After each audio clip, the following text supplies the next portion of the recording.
So the name Abraham was used because Abraham was the patriarch, really, of all three monotheistic religions, Christianity, Islam, and Judaism.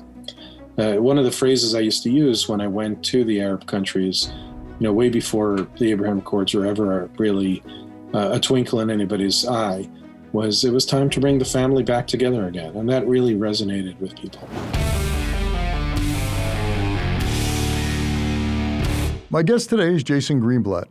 Jason was appointed by President Trump in 2017 as an assistant to the president and special representative for international negotiations. In his role as the White House Special Envoy to the Middle East, Jason served as one of the chief architects of the Peace to Prosperity plan between Israel and the Palestinians and between Israel and its Arab neighbors. Jason was also a key player in building the foundation for the Abraham Accords, through which the United Arab Emirates, the Kingdom of Bahrain, Sudan, and the Kingdom of Morocco have normalized relations with Israel. His latest book, In the Path of Abraham, How Donald Trump Made Peace in the Middle East and How to Stop Joe Biden from Unmaking It.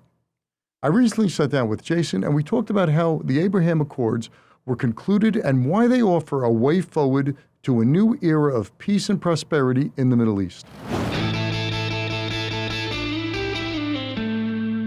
Jason, thanks so much for coming on the show. I greatly appreciate it and look forward to our meeting. From the first time I heard you speak, it was back in April time. Well, thanks so much for having me. I'm excited to be here.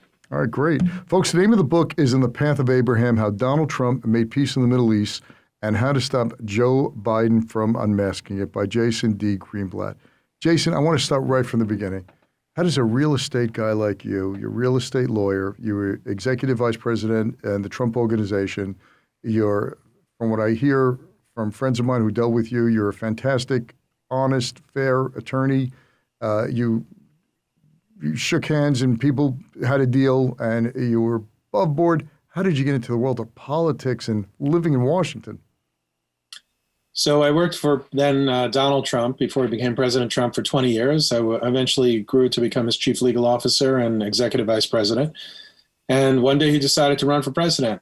During the time that he ran, he wanted to rely on people who he trusted. I was one of those trusted people. In particular for Israel, he wanted to put onto the team people who he knew loved and supported Israel. I was one of those lucky people. And lo and behold, I ended up in Washington, D.C. By the way, in diplomacy, not politics, I'm not a fan of politics. I think in so many ways, politics is broken and monkeys up the wrench. That doesn't mean there aren't good politicians. There certainly are. But some politicians are really out for themselves and stop things. So I was much more comfortable in my role as a diplomat. Okay. So David Friedman, another person who worked in the Trump Organization, and his son-in-law, Jared Kushner, put you three guys together and charges you with what? So David and Jared, both friends of mine. Jared, President Trump's son-in-law. David, an attorney, actually didn't work in-house at the Trump Organization, but worked on the outside on certain deals that then Donald Trump was looking at. He tasked us with a couple of different things. The first is strengthening or reestablishing a stronger U.S.-Israel relationship. He felt that the U.S.-Israel relationship had suffered under the prior administration, the Obama administration. The second was to see if a deal could be had between Israel and the Palestinians. He knew it was a long shot, but he has tremendous optimism and loves working on the impossible. So that was the second task. And the third, which was sort of born out of the second, was to see if we could make peace between Israel and some of its Arab neighbors. What was the barrier? Because you put it out great in the book, but I just want to talk it out with you. What has been the barrier for so long between the Palestinians and the Israelis over a small area in the Middle East, which is they call the West Bank, which Israel calls Judea and Samaria? What is the essence of that conflict, and why can't it be resolved? So the first barrier, which many people forget, is that the Palestinians themselves are split between two areas. Some live in what I call Judea and Samaria, and others call the West Bank, what should never, by the way, be called occupied Palestinian territory, because that's just a false label.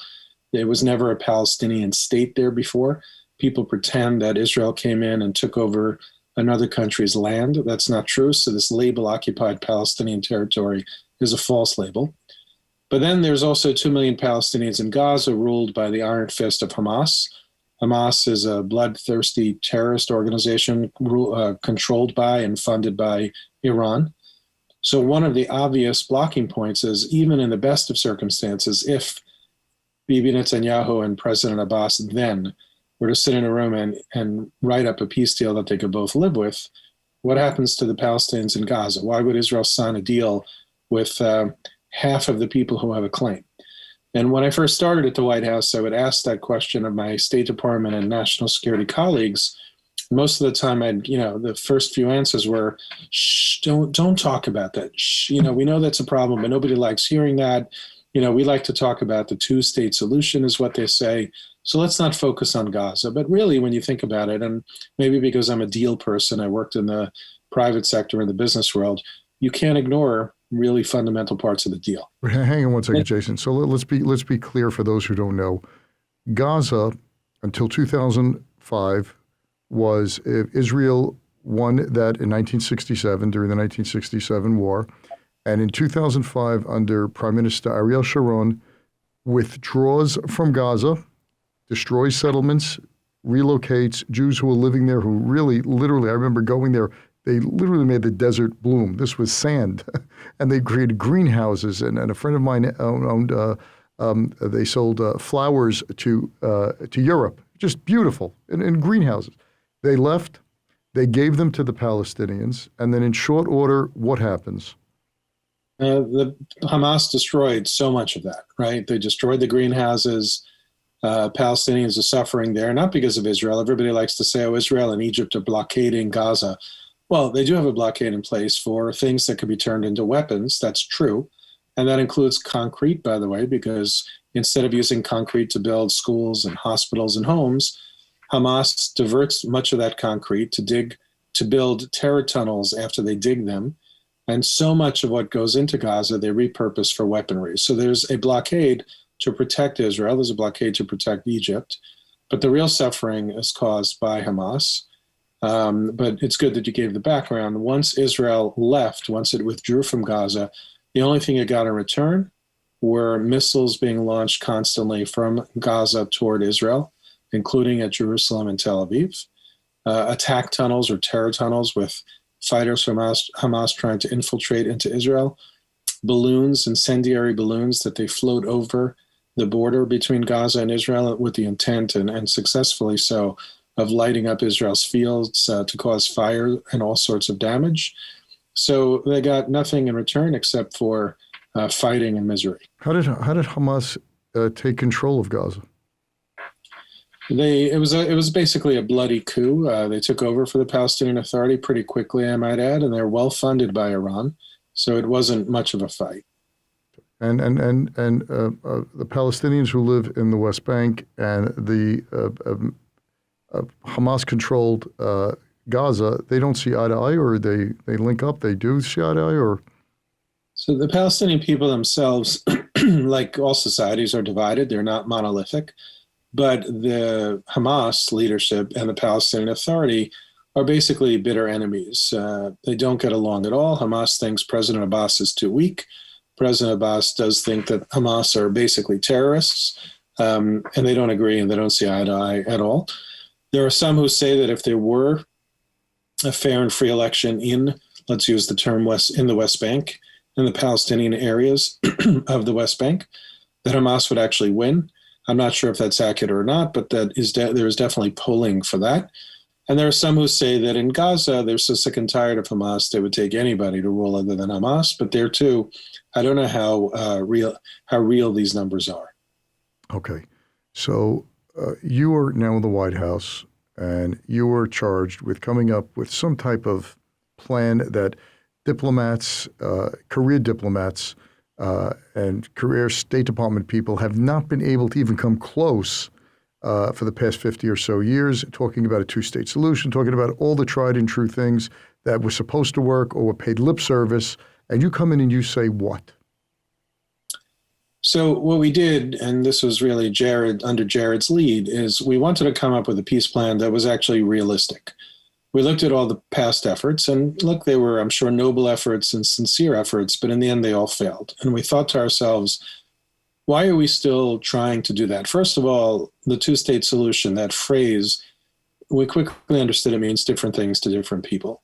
The notion, let's take the most extreme version of the two-state solution, the notion that the Palestinians would get a fully contiguous state, which would, of course, include ripping up or eliminating the Jewish communities, what some call settlements, what I prefer to call towns, cities, and communities. The notion of ripping them out of Judea and Samaria, an area, by the way, that's the heartland of Jewish history, and basically saying that this area will become Jewish-free. I don't think that's in the cards. Certainly it's a ridiculous ask, but I don't think it would ever happen, even though it did happen in Gaza, but Gaza is a much smaller area. That's number one. Secondly, a lot of people get upset at the peace plan that we had proposed because they argue that it was not a fully sovereign state of Palestine, meaning they wanted the Palestinians to have a fully sovereign state with Israel having absolutely no security oversight. There too, that's a ridiculous ask. I mean, if anything, we have the proof that there are bad elements among the Palestinian society. Hamas is only one of them. And they would do anything to attack Israel and try to destroy it. Why should Israel not learn in the lessons of the past? Why should they not control security? Our view was very much, if the Palestinian leaders could control security, keep the Palestinians safe within their borders, make sure that there are no attacks going into Israel from the Palestinian borders, then there's no problem. But if they can't, and time would tell, we would make sure that Israel not only had the right to go in, but also that the UN and no country should be able to condemn Israel, because why should Israel be condemned? They're doing something to try to finally achieve peace, but if they can't achieve peace, of course they should have the right to defend themselves. So those are examples of a peace plan that we thought was fair and appropriate, but that from early on we understood from so many other diplomats would never fly. But I think that those diplomats who argued that Israel should just withdraw from territory and close their eyes and hope that peace would break out are unrealistic. So for years, the mantra was that there cannot be any peace in the Middle East until the problem of the Palestinians is settled and either have their own state or what other solutions came up with.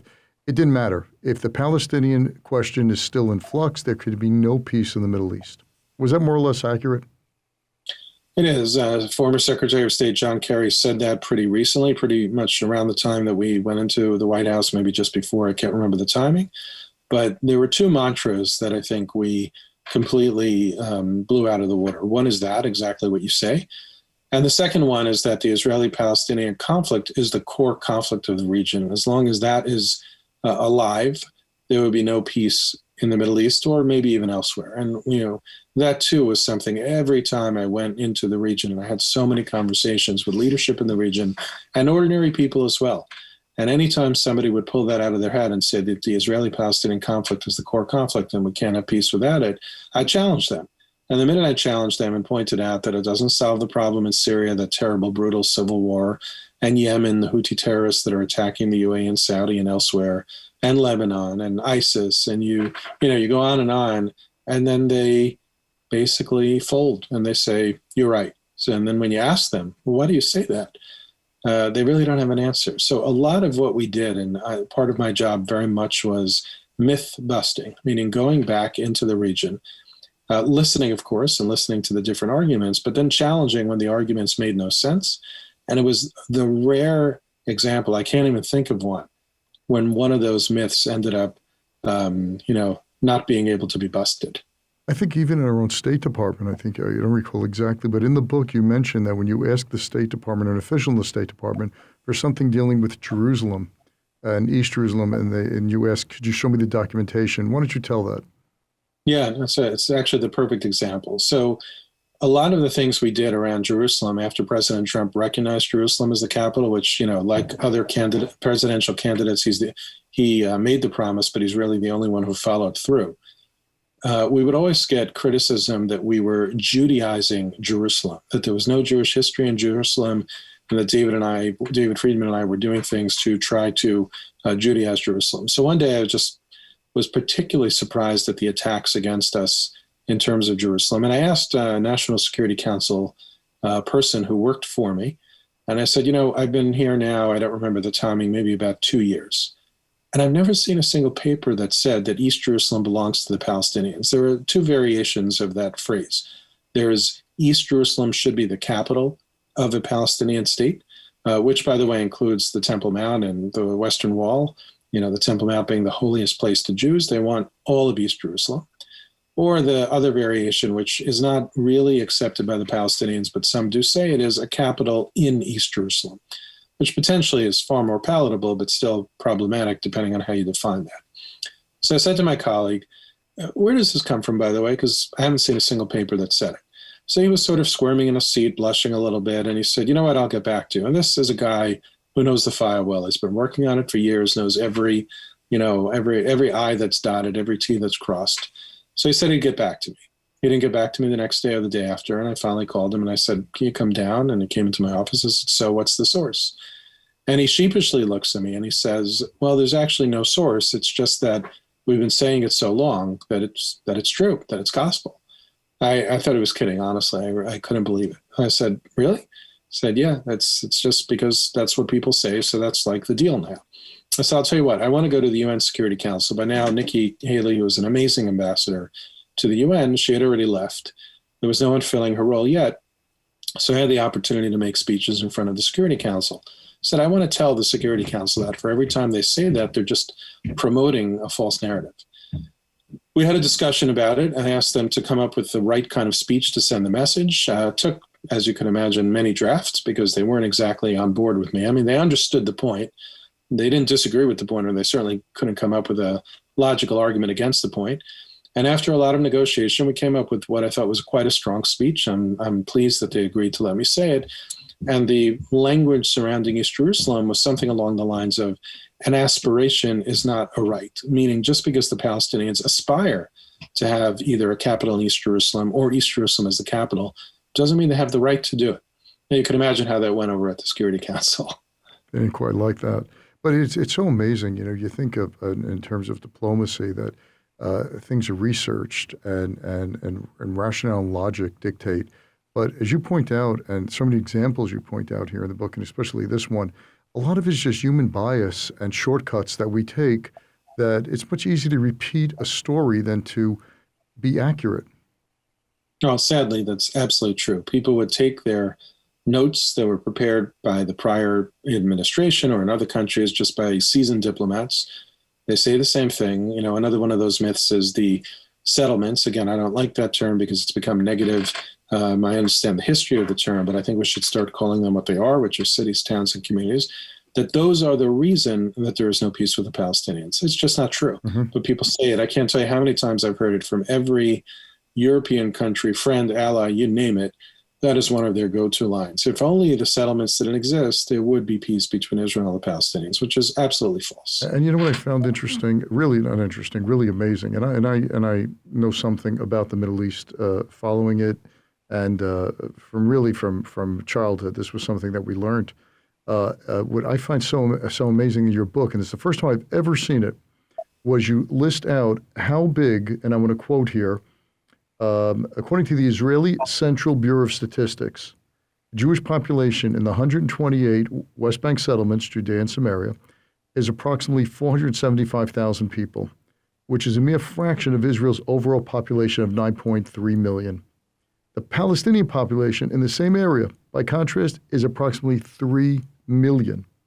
And then you add a page later, we're talking about 150 square miles, in which in total, we're talking about 2,262 square mile total.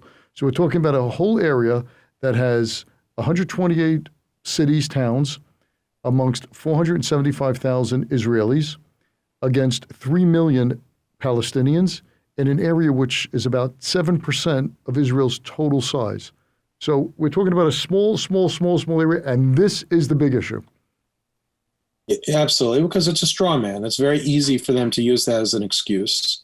And then the follow-up argument to that excuse is that the Palestinian state, if one were to ever be created, would be like Swiss cheese, because there are so many so-called settlements scattered throughout the West Bank area. No country should ever have that kind of Swiss cheese. And you know what my answer to that is?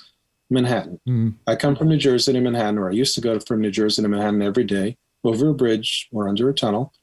People go from Manhattan to Brooklyn, over a bridge, under a tunnel. And that's what we design. And, the notion that a settlement cuts off land, do you know how many areas of countries are cut off like that and they have to be traveled via bridges or tunnels. I'm not even talking about, let's say, Hawaii and Alaska, right? I'm talking about even the continental United States. It's a convenient excuse.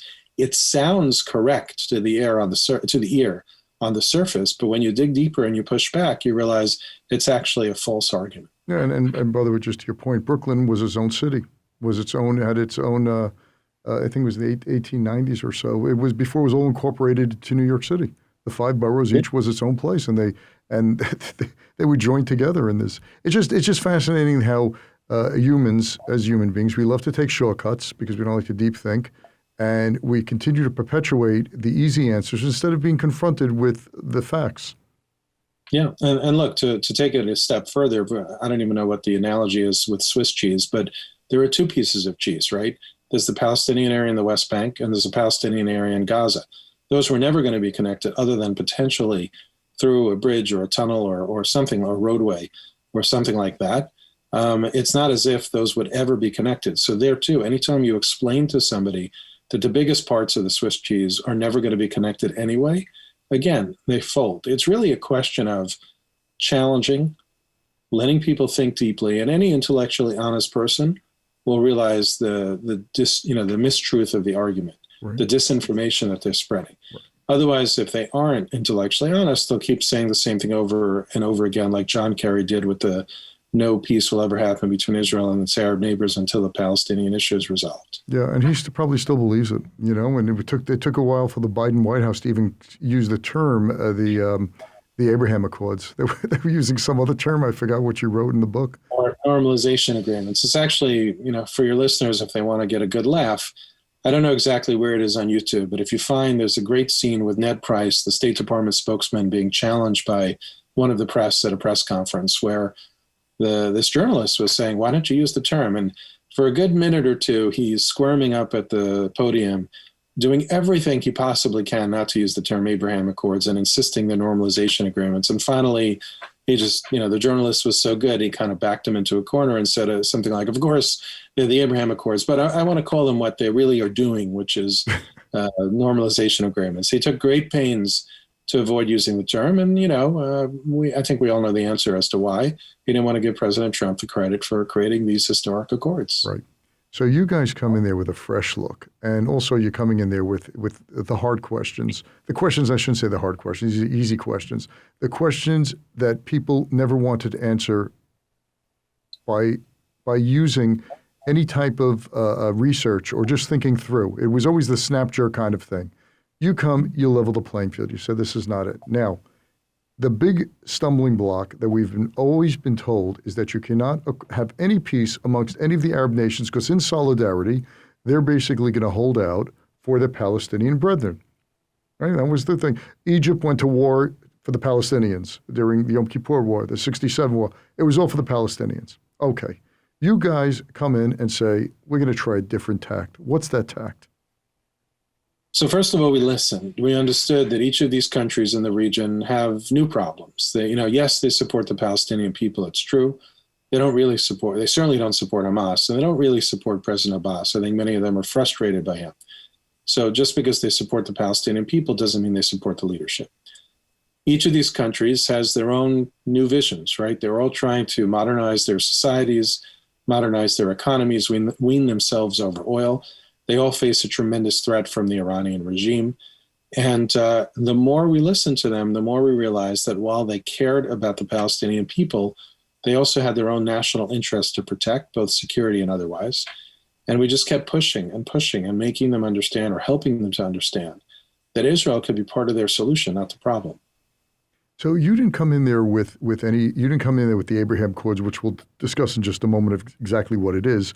It really evolved from your listening and intellectual honesty and said, let me hear what the claim is, what the problems are, and let's solve the problem. Correct. I mean, there certainly were people who, when we started, were telling us that the time was right to make peace between Israel and the Arab countries. It didn't start out that way, meaning we certainly had those discussions early on, but early on, it wasn't as if the UAE was saying, where do I sign, right? They were consistent in their views, and it took several years of countless hours of conversations to get to that point. But what we did do was make clear that the U.S. was not going to abandon Israel, that we were going to actually double down on our efforts to solidify that relationship. We weren't going to pretend that the Palestinian leadership wasn't a problem. We were just going to try very hard to open everybody's eyes and put forth a plan for the Palestinians that we think could be tremendous for them.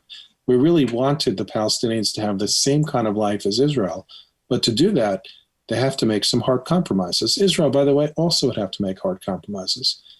And we also made clear that unless we were solving Gaza, there was no solution. I mean, why would Israel make the hard compromises only to find out it still had a hostile entity on its border between Israel and Egypt? And we also said that in order for this to work, Israel should be able to make peace with as many of its Arab neighbors as possible. We understood it wasn't going to make peace with Syria or Lebanon or some of the others.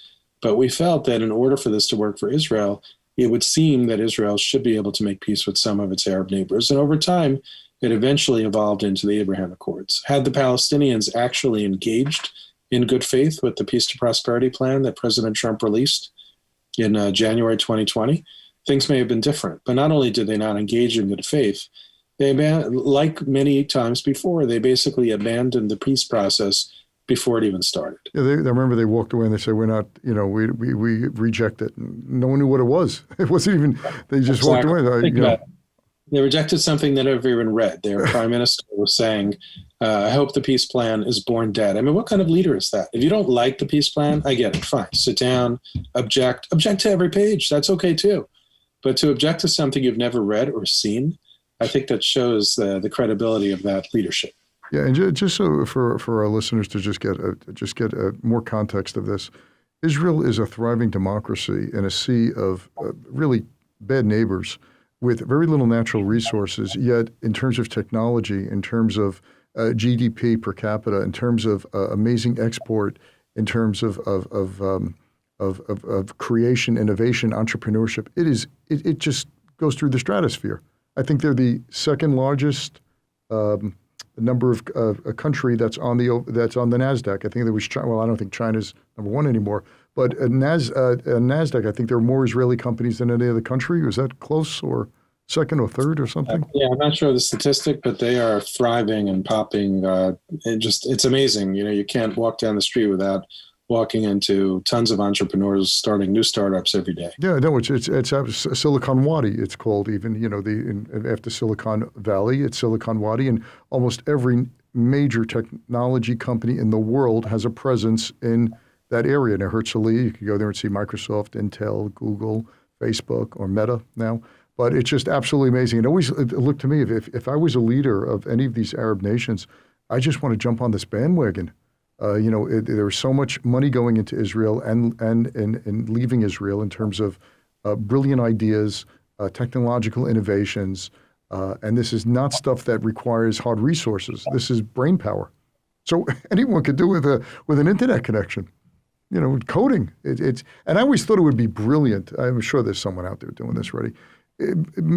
Israel, a Jewish state, I shouldn't say many, a good proportion of the population are Sabbath observers. They observe the Sabbath. And here you have a population right next door, literally a few miles away, that are young people, intelligent people, the Palestinians, who could fill that gap when most of these people are off. And they could have a programming economy going 24/7.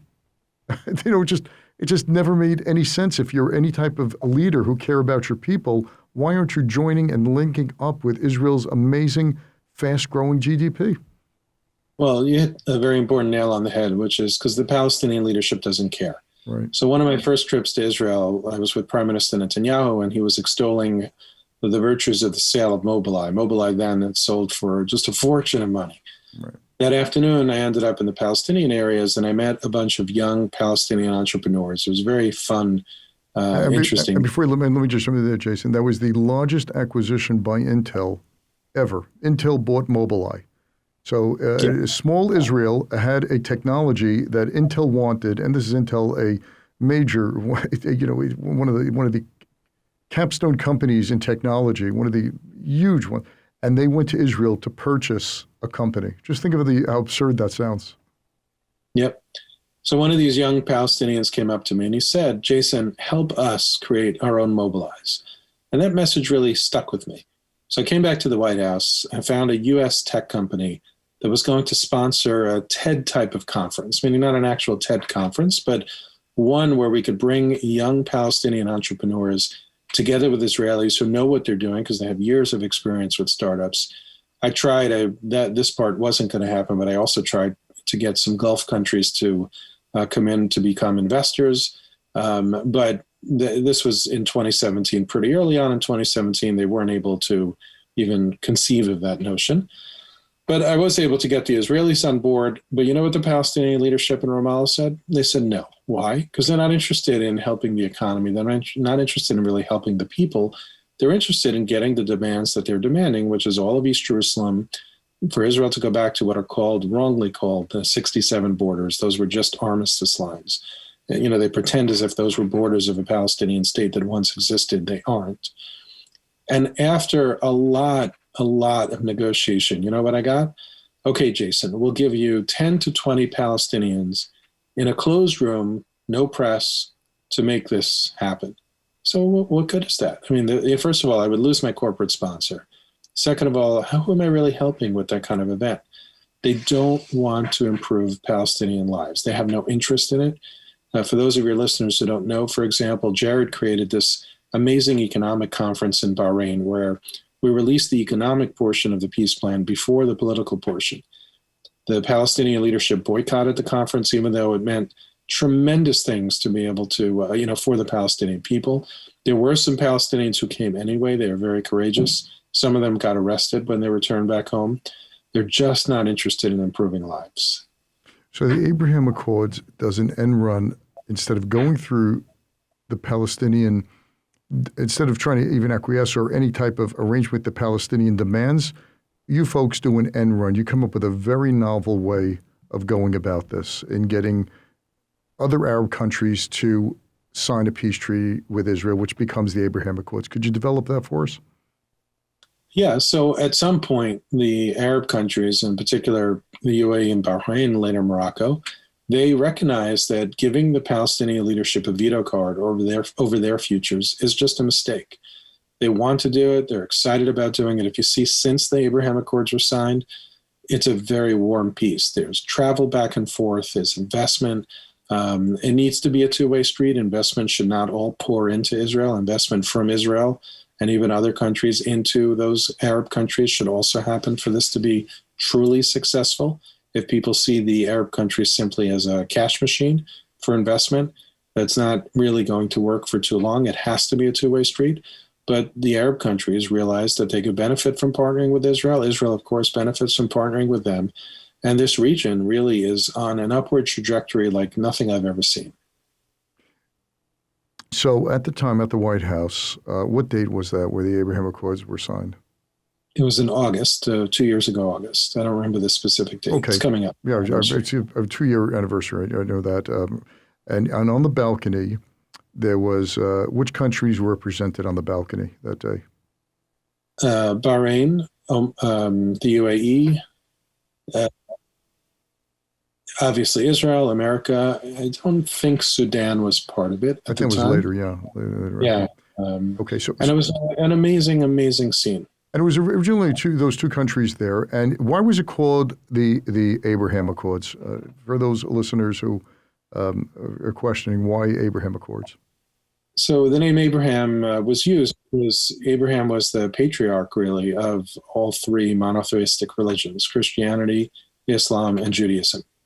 One of the phrases I used to use when I went to the Arab countries, way before the Abraham Accords were ever really a twinkle in anybody's eye, was it was time to bring the family back together again. And that really resonated with people. Yeah, that's absolutely amazing. And since then, there are now 5 countries that have signed agreements with Israel, peace treaties with Israel. Sudan, Morocco, UAE, and Bahrain. Some argue that it was at Kosovo, I think, was also, but that's a different situation. I think really the main driving countries are, in my view, Morocco, UAE, and Bahrain. Sudan in theory, but Sudan really has its own challenges and issues, so it's not quite the bright spot in the Abraham Accords yet. Hopefully over time it will be. But it is very significant. Let's remember that in Khartoum, the Arab League was the one that hosted this or where they were hosted in Sudan, where they came up with the three no's: no recognition of Israel, no negotiation with Israel, no peace with Israel. So it's definitely significant that Sudan became part of the Abraham Accords, but given Sudan's challenges, I think they have quite a ways to go before they'll see the fruits of the Abraham Accords, and I hope that happens soon, though. Yeah, and just to add some context to that, that was in 1967, after the Six-Day War. Israel was asking for peace, and in Khartoum, the Arab League basically gave the three no's. So it's one of the ironies of history that now, 50-something years later, there's peace with Khartoum. So, crazy things can happen.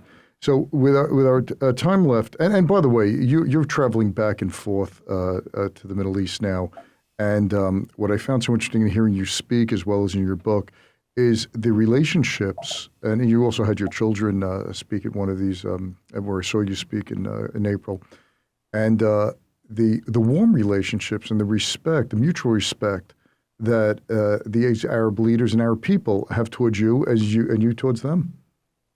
Yeah, no, the relationship is real. It's warm. And as you said, it's also with my kids. My kids have had the opportunity to sit with some of them, have had discussions with not only the Prime Minister of Israel, but the King of Jordan. They met others as well. And it's because it's genuine, right? If it wasn't genuine, it would mean nothing. These leaders throughout the Middle East today see promise. They see promise for their young population. They're particularly taken when they meet younger people as well. So I'm a big believer, because of its authenticity, that this is going to go somewhere. Yeah, no, there's no question. And then the other end, which we didn't discuss in the short time we have, is the candles being burnt on the other end as well, and that's Iran, a common enemy to the whole entire Middle East. You want to just speak about that?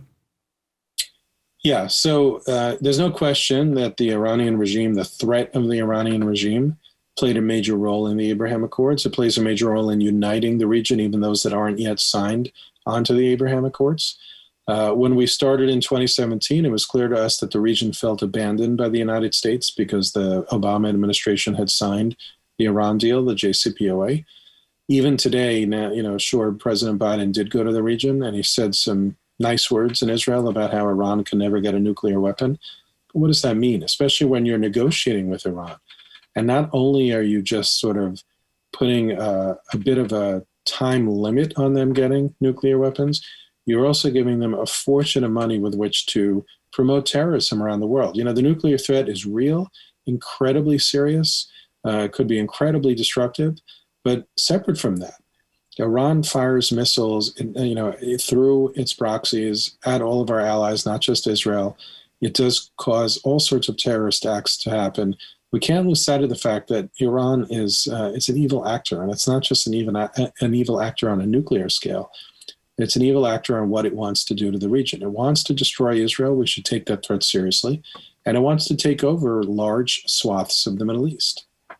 I remember 1981 when Menachem Begin, who was Prime Minister of Israel at the time, gave the order to bomb the nuclear reactors in Iraq. And it was an amazing mission. And they were very successful. They were successful. There was no nuclear threat from Iraq at that point. They were building a nuclear reactor, and the world condemned them, as well as, I believe, the United States at the time under President Reagan, as well as the United Nations, which comes as no surprise. But how many years later, about a decade later, I think it was Cheney, who was Secretary of Defense at the time, thanked the Israelis, and I think remember showed them a picture of the crater of where it was, because Desert Storm would never have happened if Iraq had nuclear capabilities. Just think of that for a second, how we would have used them. The whole region would have been different. It's so easy to hide our heads in the sand like an ostrich and pretend these problems don't exist, but they do exist. And if we don't confront the problems, or at least try to confront them and admit that they exist and try to do better, we're just, kicking the can down the road a little bit of time. And even with Iran, do you want to tell your kids or grandkids that you delayed Iran's nuclear capability by 2, 3, 8 years, but then all of a sudden they have nuclear weapons? That's not a way to solve a problem like that. And they do not hide what their objective is. As much as they try to say that it's peaceful, I think they stopped that charade of saying it's peaceful.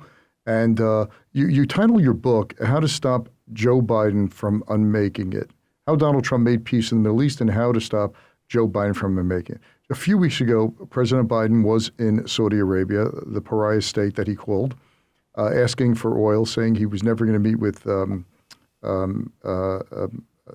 crown prince because he wasn't it was someone who I guess the left, I don't know what the situation was or what to call it, but he was never going to meet with him. There was no redeeming factor of Saudi Arabia. Now we had to go to Saudi Arabia and ask for oil. And because you have a brilliant podcast on that. The name of the podcast is The Diplomat. Highly suggest, folks, there are very few podcasts I listen to, but Jason's one of them. Simple, 20 minutes, clear, love. I put it on 1.5 times speed so I could hear it quicker, but really great stuff. You tore apart President Biden's Washington Post op-ed a few weeks ago. But what I found so troubling, and this is what I just don't understand. Let me rephrase. There's only one country in the world that is talking about annihilating a member state and is totally open about it. That's Iran to Israel. No question about it. Everyone will agree to that. Yet we have a U.S. president continually trying to make some type of agreement with this pariah state in order to do what? What's the end game? Because I'm just not getting it. What is the end game for the United States to sign a deal with Iran? So the end game for the politicians, not for the United States, because it's not going to be an end game, but for the politicians is to be able to check a box, to say, this is great. We wrapped up this problem. But they forget to tell the rest of the story, two things. One, we wrapped up the problem only temporarily, because in a couple of years, Iran will be free to actually create nuclear weapons. So that's not really a wrapping at all. And the other problem is we also gave them a fortune of money to do all sorts of other malign activity. So I think it ranges anywhere from naive and unrealistic to just misleading and bad actors. They just want to be able to say they scored a political win or a diplomatic achievement. It sounds historic, but really all it did was buy a little bit of time. It's just, look, I'm an average guy. I'm not a diplomat. I'm not a politician. And we're seeing what's happening now with Ukraine, with Putin, just with the threat of using his nuclear arsenal in a limited way. That's keeping us from doing a lot of things to save a lot of people. And that's keeping us at bay, meaning the United States. I just cannot even imagine, I don't want to imagine, a nuclear Iran and the weight they will throw around this world in getting what they want, when they want it, and being a superpower doesn't mean anything at that point because they are the superpower. No, that's exactly right. And what's interesting is, of course, we're not even negotiating directly with Iran because they won't negotiate with us. So we're negotiating through the mouths of Europeans. Europe has a totally different interest than us. All they want to do is make money from Iran. They need Iran's oil at cheaper prices. There's almost no overlap between Europe's interests and the United States' interests. And Europe is not, they're on the menu for Iran eventually, but they're not high up on the menu. And now what's happening is you have Iran supplying drones for Russia to use in Ukraine. So Iran is essentially causing trouble for the Europeans in their own backyard. And it'll be really interesting to see if the Europeans are actually smart enough to recognize that they were barking up the wrong tree. I don't think they will, especially with their gas prices and their electric bills going through the roof, because as was pointed out under the Trump administration, that they're beholden to Moscow for their energy, and they left. I remember you go on YouTube and watch President Trump talk about it, and the German diplomats were laughing at him, saying they're going to be paying enormous amounts of money for electricity, and they're controlling it. No, it's all hogwash. And I think it was just recently they cut off gas, right? I think that was the last couple of days or so. Russia to parts of the Germany or the EU. I'm not sure where it was. I saw it the other day in the Wall Street Journal. So they're going to kick up a lot of trouble for the rest of Europe. And why Europe keeps going back to this well, could you explain that?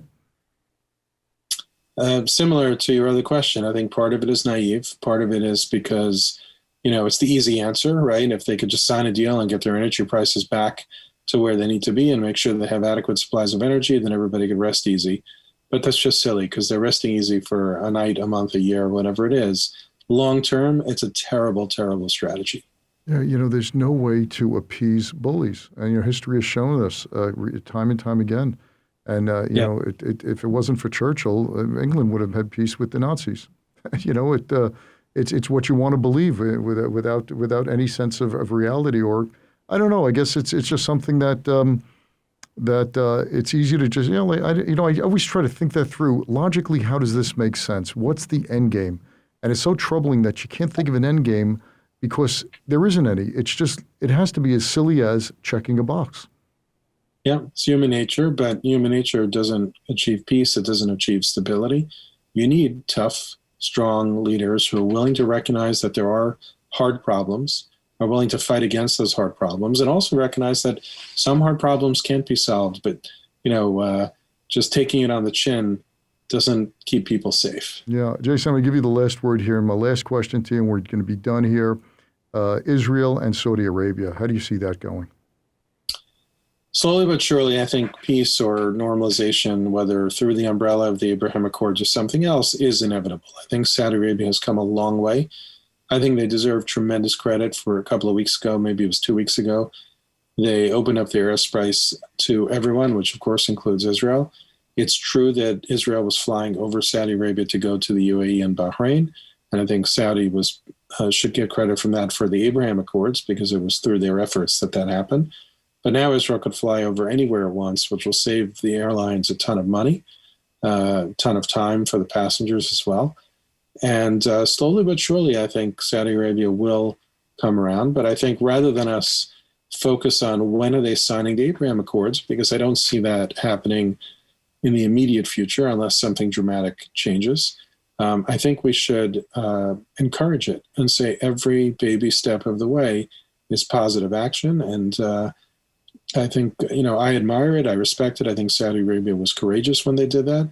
And I'm looking forward to seeing continued positive change. Yeah, wow. Amazing what 3 real estate guys can do, huh? What diplomats couldn't figure out, you guys solved in no time. Amazing. Folks, the name of the book is In the Path of Abraham, How Donald Trump Made Peace in the Middle East and How to Stop Joe Biden from Unmaking It, by Jason D. Greenblatt. Outstanding. Very, very quick read. Really well worth it. And what Jason does here in such a really, everything a brilliant way, in a simple way, is gives you the context of the conflict, where it comes, dispels a lot of the myths that are being talked about as if they were factual, and they're not, and there's no basis in some of these facts. And more importantly, how there's a way out and how there's a way to peace. And already we have something that I didn't think, look, I remember when Egypt signed the peace agreements in 1979. I remember my grandfather watching that. I was standing there. I mean, he started to cry. It was like so emotional that Egypt was the leader of the Arab world signing up. It was unimaginable. It was something that we could. And now from then we had Jordan, and now we have the Abraham Accords. And all the power to you, Jason. God bless. Continue doing great work. Thank you. Thank you. It was a privilege and an honor. And thank you so much for having me on the show. It was great. Oh, it was my pleasure. Thanks so much, Jason. Thanks for listening to this episode of The Charles Mizrahi Show. If you're a new listener, welcome. If you've been listening for a while, we're glad to have you back. Either way, we'd love to know what you think of the show. Please leave a review if you listen on Apple Podcasts. Reviews make it easier for others to find the show. You can also see the video of the interview on the Charles Mizrahi Show channel on YouTube.